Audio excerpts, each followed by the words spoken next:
Oh, Byron's taking his. Byron has the best background and it's real. Well, good evening, everyone. We wanted to have just a quick one of our regularly scheduled legislative updates.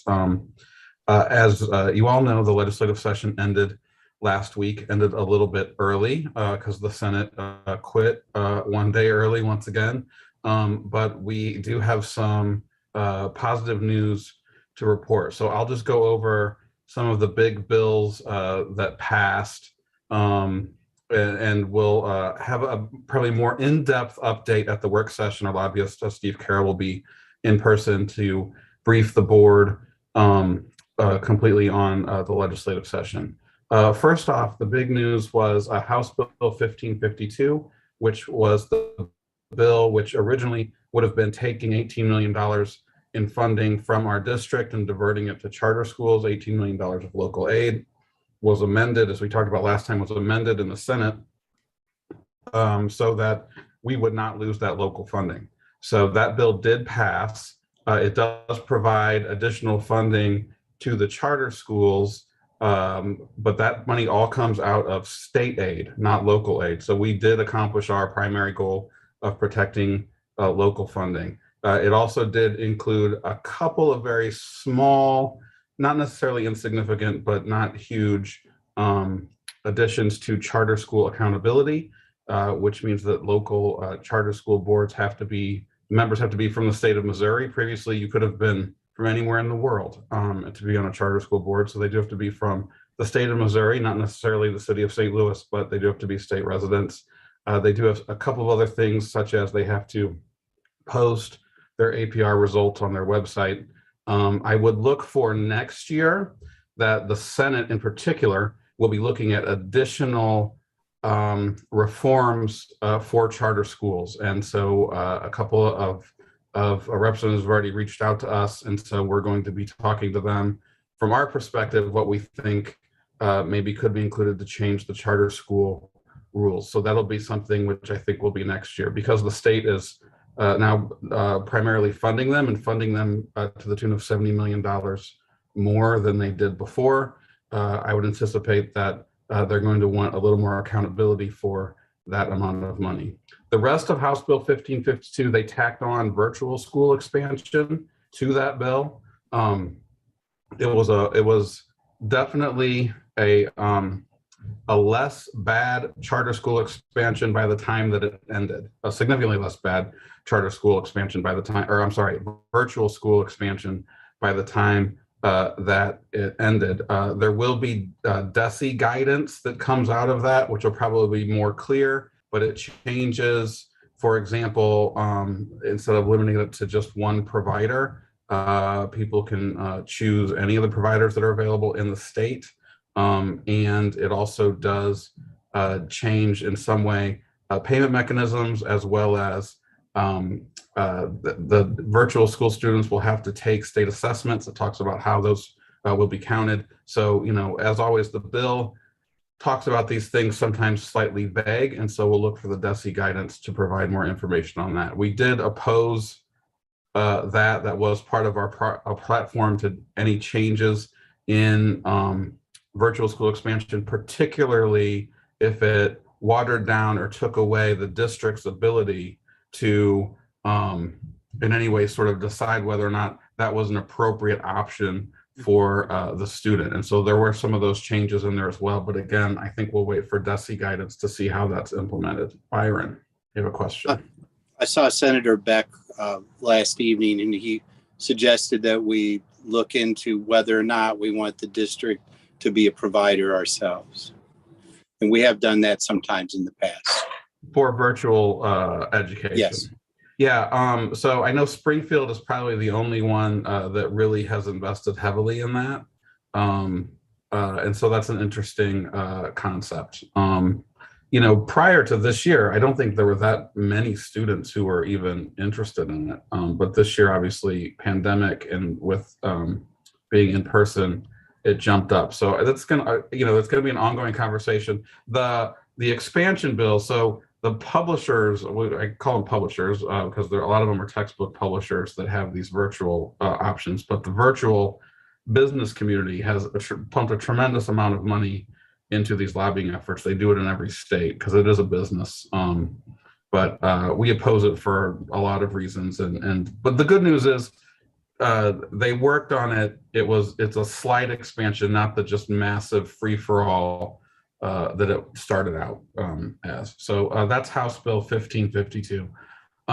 The other, in terms of legislative changes, it was the Senate Bill 681, I think, which started out as the literacy bill, which was the sort of bipartisan group of women senators that wrote a very comprehensive literacy bill that kind of started out as purely a dyslexia bill, but then they altered it and expanded it and changed it a bit. It had pretty widespread support in the education community. I know we've reviewed it and thought it was going to be fine for us.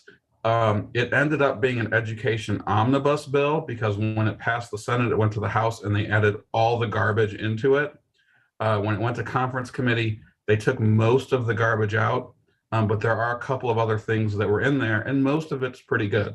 So one of the things, in addition to that literacy bill, they also did add some line item funding to fund the literacy expansions for districts that are going to require to add additional resources to meet that as well. So I'm not sure if that applies to us or not, but there is some funding in there. So it's always good to have a funded mandate rather than an unfunded mandate.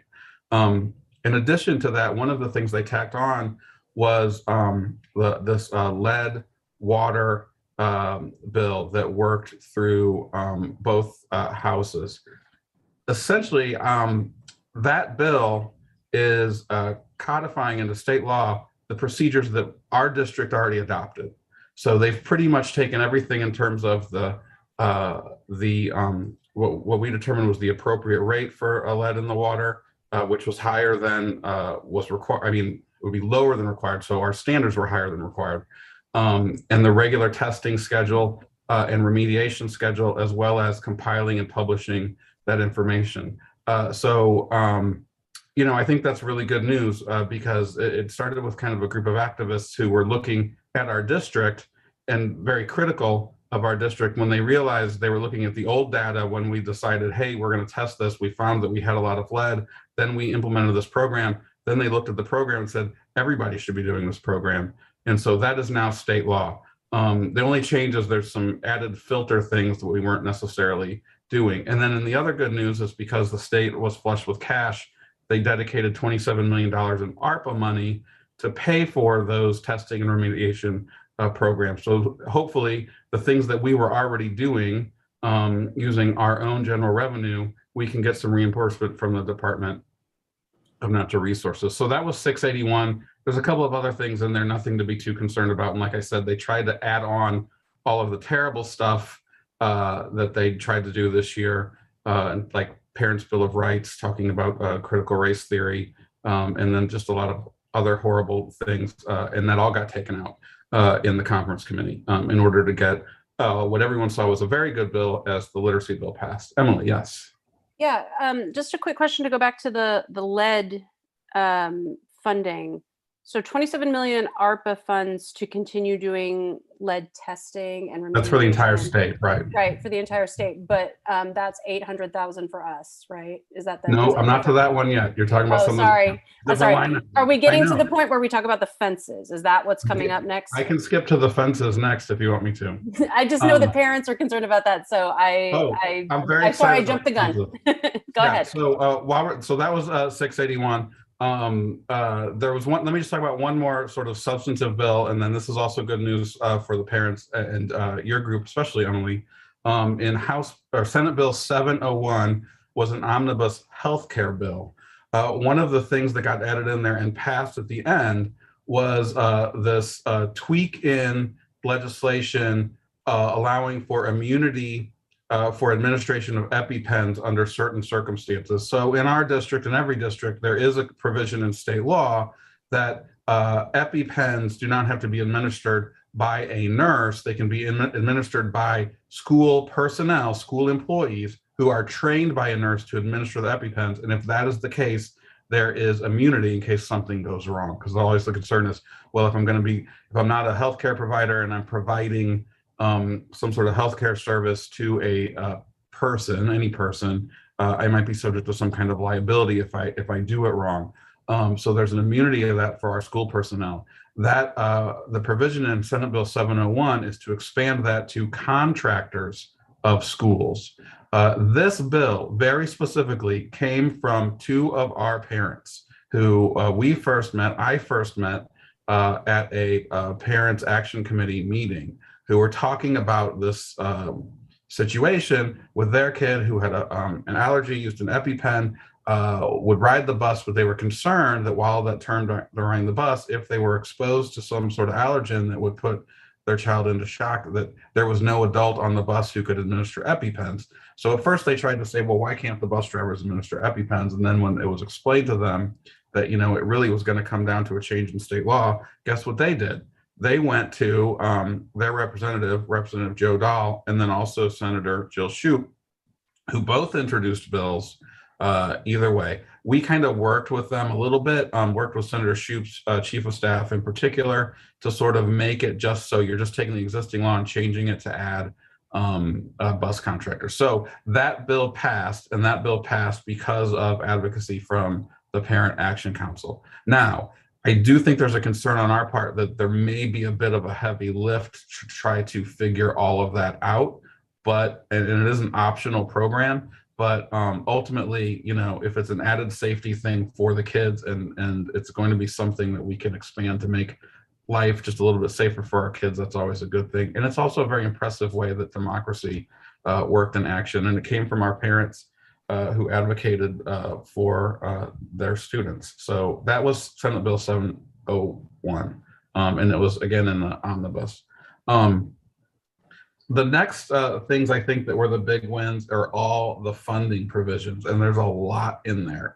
They are saying, I heard in the state board meeting, the president of the state board, Charlie Shields, said this is one of the biggest education budgets, both higher education and K through 12, he's ever seen. Starting with the first time, I think they said since the 80s, they fully funded the transportation formula. So transportation under the formula is supposed to be funded at 70%. So they don't pay it all, but they're supposed to pay 70%. And I think maybe last year, Ms. Banks, correct me wrong, it was around 40%, which they were patting themselves on the back last year. They went up to 100% of what the law says they can do, and that's 70%. So that's the first time in 20 years that they did that. So that was a big deal. In addition to that, there were a few other items that affected just us. Well, also they did add money for Prop S, which I think will probably bring in something for us as well. But in terms of the other things, there are line items. So once again, there was $2.5 million for our literacy programs added in again, which was there last year. And then in addition to that, we got a line item for matching funds for $800,000 for remediation of the lead fences, or replacement of the fences with lead paint. Keep calling them lead fences. They're chain link fences with lead paint on them at, I think, 26 schools, which we've identified. So I think the total cost of that was estimated when we first looked at it about 1.2, 1.5. So that's an $800,000 line item, which requires matching funds. So that either is going to come from our money. Somehow I'm looking at Ms. Banks, you got to find $800,000. We've also had some very discussion. I don't even know if it was a discussion, but interest from the city maybe to even contribute to part of those matching funds, because there are a lot of aldermen who were concerned about those fences as well. So that's good news. So that's supposed to be signed by the governor. That's going to be administered actually by the Office of Administration. So they'll have some sort of grant proposal or rulemaking, however they do it, because it's matching funds. I don't know if we have to do a grant. So, we'll have to get through that process as well. But I have to absolutely give credit to two people in particular, and I'll give maybe to a third. Representative Lakeisha Bosley led this effort, and literally Ms. Cousins and I were in Jefferson City, and the other person I have to thank is former Alderwoman Sarah Wood Martin. We were in Jefferson City to testify at the state board. I got a text from Alderwoman Martin saying, "Hey, Matt, I was sitting here with Representative Bosley. They had like some event, and they're like, what can we do for SLPS?" And they started talking about the fences, and she's like, "I can go get some money." She's like, "But I got to do it today," because they were marking up the budget. So while we were over there, Tony and I ran across the street from the Board of Education, and we met Alderwoman Martin. She took us pulled Representative Bosley off the floor and walked us around the Capitol, and we were talking to people to get this money. And ultimately, it was Senator Roberts and his chief of staff who I think were able to get it in the initial markup. So that's just kind of, I think, an example of our outreach and our conversations with these representatives and getting their attention on our needs paying off. So I just thought that was a fascinating story, and I was always shocked that it actually started out at 500 and it ended up at 800,000. So even better. So it was a good year to ask for money because they had extra money. Other than that, there's a couple of other things in the budget that I'm not sure I understand. I've asked Steve Carroll to address it next week, but they were addressed specifically to St. Louis, and nobody knew who asked for them or what they meant. So we'll figure those things out as well. But like I said, Steve will go in more in depth. He was in Jefferson City today with his staff combing through all the bills because everything passed basically in not even the last week, the last 2 days, and went through a series of tacking stuff on, amending it. But overall, we're pretty happy. It's a lot of funding, and all of when we started out and looked at 400 to 800 bills, that every single one was worse than the next. And to think that most of that stuff did not make it through, we're pretty happy. So any questions about that? And like I said, Steve will have more info, but that's just my summary. Yeah, that's awesome. I know you made a comment, and certainly this can wait for Steve at the work session, but you mentioned that the state would be paying out about $70 million more in funding to the charter schools. And I guess I'm wondering if that's basically for the Kansas City charters that Kansas City is now paying. So the fiscal note on 1552 was amended, came to, I think it was like between 65 and 70 or something like that. So we've protected all of our state aid. What they're going, and so it affected Kansas City too. So Kansas City's deal is off the table. So Kansas City gets to keep their money as well that they were already paying over to the charter schools by an MOU. So this was kind of a good win for them. Now to make up for it, fix the glitch, what they're doing is they're going to look then at local aid and then provide a proportional amount of state aid to the charter schools based on local aid per their weighted average daily attendance. So the fiscal note came to like $60 to $70 million that the state is paying. Yeah, I'd like to see that. So yeah, I can send it to you. So it was strange because it jumped from like 35 to 60 to 70. So I think they're getting even more based on that formula. Okay. And that was sort of a last, so that fiscal note came out of the Senate. I think it came out of the Senate, and that was in the last 3 weeks of session. But along with that next session, they will have some more accountability and governance issues to address. That's right. I think we heard over and over again how effective we were working together with parent groups and going up there and addressing our legislators. And Sarah Wood Martin happens to be my alderperson. Unfortunately, she just stepped down. But even on the last day of debate on the House side, they brought up testimony from one of our parents and how compelling it was. The whole "don't rob Peter to pay Paul" rang in their heads even for rural legislators. Anyway, kudos to us for doing a good job. Yeah, so I know I testified 3 times Emily, you testified once. Ms. Banks, I think we only got you, we got you off the hook for most of it. So we got you only one time. Dr. Pollack was there. So and Byron was always there. So Ms. Willis, Dr. Williams, Dr. Thomas Murray, you're up next year for a trip to the Capitol. It is beautiful. It is kind of a crazy day. But yeah, I mean, the engagement that we had this year was great, and the parents and our day of action and then the testimony was so impactful, and we heard that time and time again. So I know, Emily, we're going to do it again next year, right? Yeah, the plans are hopefully to be able to do another day of action, or the idea is that we would love to do something else and even bigger.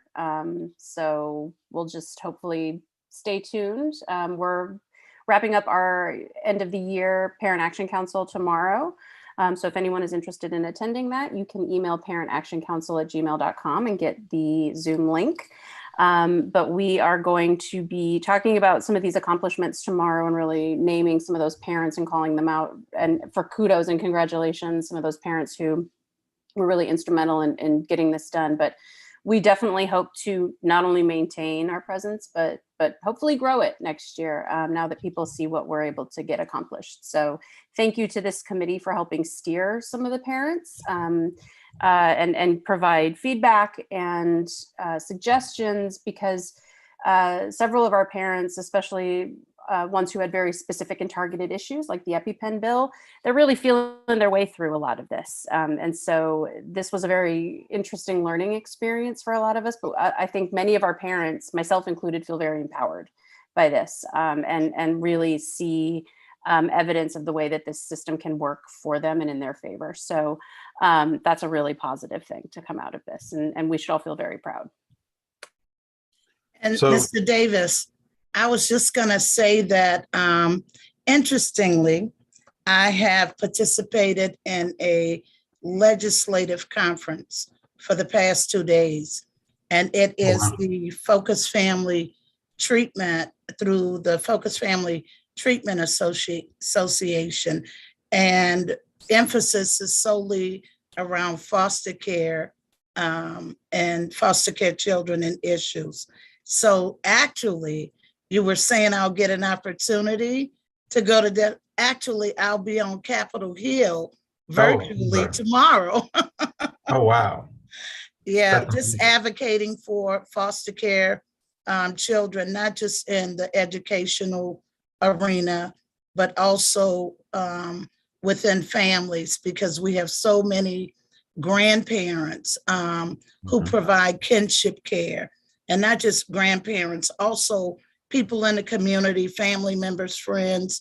And so in many instances, the supports that they need to make those relationships work, they have to fight for it.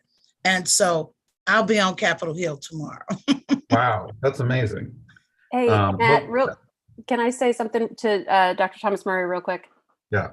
I want to say thank you, Dr. Thomas Murray, for your testimony at the legislative committee meetings and sharing so much wonderful information about our students in transition and the families that are part of our district. I know that that was really edifying for me, and I carried a lot of that passion and a lot of that kind of need into the testimony and into the day of action. I know that it was because you shared so much great information with us about what our district composition looks like from the perspective of students in transition.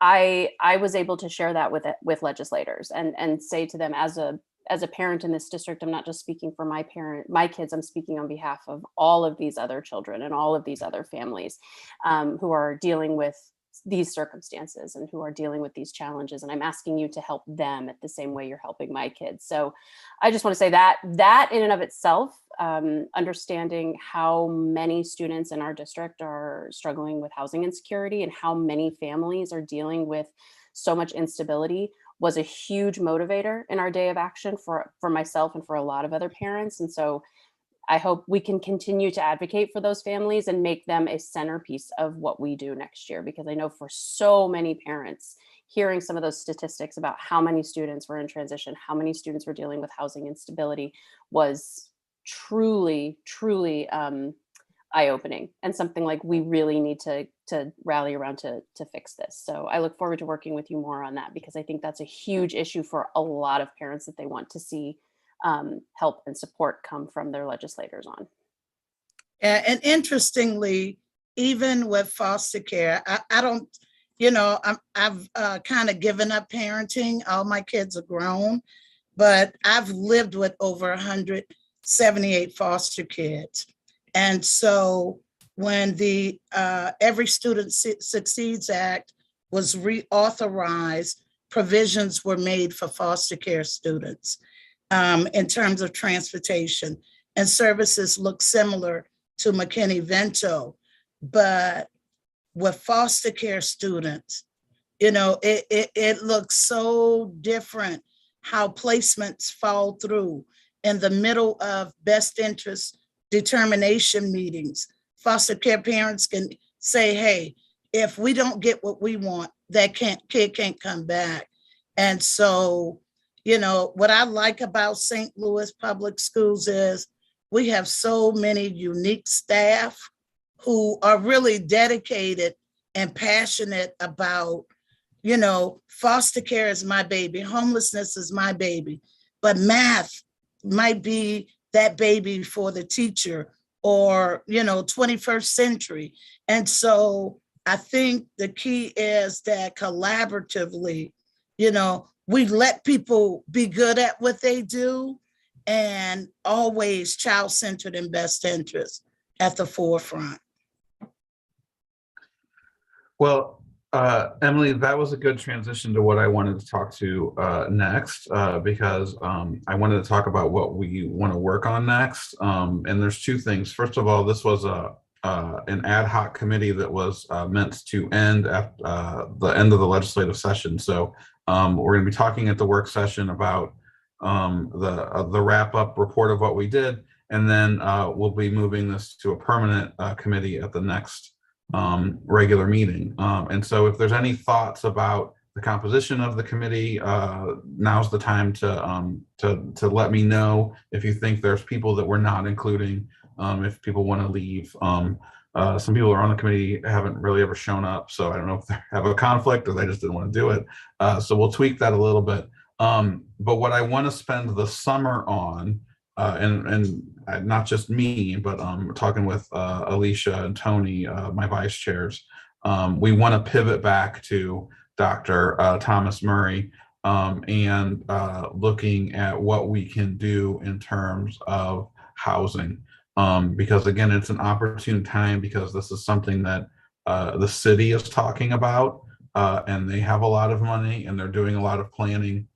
So we want to try to see if, especially over the summer, we can work better to connect and explain and advocate for what Dr. Thomas Murray is doing to connect with resources in the city, and in their housing plans, if they include families and students. And what always has stuck with me since she said it, Dr. Thomas Murray said, sometimes the government is gangster. And so it's true. So there's so many things that about that probably need to be changed. And so we can use our advocacy if we need to go change it. And so a lot of that may not be in Jefferson City. A lot of that may just be locally. But I think if we have this opportunity, if we have these resources to go and advocate, if you can help us direct it to the right people, we can work on that as well. So you're teaching us, and we'll go out and fight for what you need. So that's what I want to do in the summer. Miss Sonia, who is out of town today, is working on that. Hi, Stella. So she's working on that for, hopefully we can start working on that at our next meeting in June. And then other than that, we'll kind of make this a regular committee and then do everything all over again. We'll adjust our legislative priorities as necessary, and we have time to reset until They start back in January. The other thing I wanted to mention is we are tentatively planning a legislative roundtable like we did last year in July, probably mid-July, I think is when we did it last year. So we'll invite our local reps and senators. We may actually invite some alder people as well, and to talk about our priorities, and then also to get their feedback as well. So one of the things that came out of our legislative roundtable was you guys never come up and talk to us. You know, we never hear from SLPS parents. So we took that challenge and we met it. So they gave us a lot of feedback, and we did what they told us to, and I think it was successful. So anything else, Mr. Clemens? I had a meeting with the the Ecumenical Leadership Council, their statewide group, on Thursday. We were following the debate on HB 1552. Representative Ashley Manlove was there for a while with us, and Representative Johnson. At the end of the day, their first legislative priority that's on a local and statewide level is advocating for full service community schools with wraparound services. That was our suggestion, and they're following it. So any way we can work together would be to all of our mutual advantage. I think that's great. We keep talking about it. We keep mentioning it. No one's ever said it was a bad idea. So I think that's interesting. Any other last thoughts? And always just reach out if you have any other thoughts. You guys know where to find me. Thank you All for right. your leadership, Matt. Oh, well, thank you guys. I appreciate it.